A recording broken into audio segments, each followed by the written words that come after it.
არაერთი მოქალაქე ხდება ამ წამების და არაადამიანური მოპყრობის მსხვერპლი, უბრალოდ მათ არ უმართლებს, რომ ის გარემოებები არ არის ვიდეოფირზე აღბეჭდილი, ხო?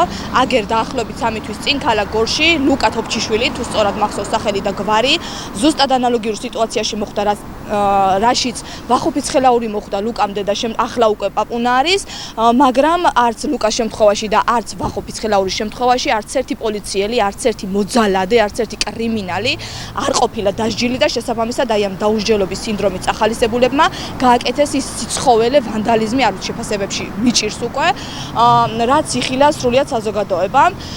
ზუსტად იგივე შემსრულებლების ალეკო თოფჩიშვილის, კრიალაშვილის, ადუღაშვილის და ქრივიშვილის მიერ მოხდა ვახოფიცხელაურზეც ძალადობა. მას ერთი ის მინდა გითხრა, რომ მოსამართლე ნინო გერგაული ალბათ ძალიან მშვიდად არის ახლა და ძალიან ბედნიერი არის იმ გადაწყვეტილებით, რომელიც მიიღო ვახოსთან დაკავშირებით, რომ შეწყვიტა სამართალ წარმოება მის წინააღმდეგ. უბრალოდ იმ მომენტშივე, ჩემი აზრით, 4-ვე კრიმინალი უნდა დაკავებულიყო ადგილზევე. ჩემი აზრით, მინიმუმ უფლებამოსილება უნდა შეეწყვიტათ, ხო ესე არის?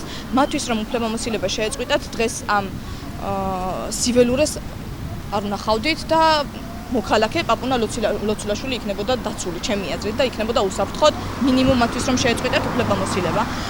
ზუსტად ეგ 4 ადამიანი ზოგადად არ გამოიყენება მაგათთან მიმართებაში ადამიანი, აი ეგ 4 მოძალადე იყო ვახოზე მოძალადე პირებიც, რომლებიც მოსამართლე ნინო გერგაულის დახმარებით დაიდენტიფიცირდნენ, მას რომ არ დაებარებინა ისინი სხდომაზე, ვერც კი გავიგებდი, ალბათ ვინები იყვნენ ის გამტაცებლები.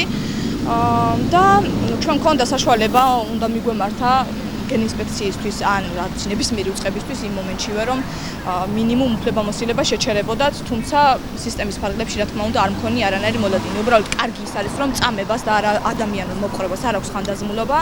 ვახო აუცილებლად იპოვის თავის სიმართლეს და ვახოს წილ პასუხს აუცილებლად აგებს 4-ვე კრიმინალი.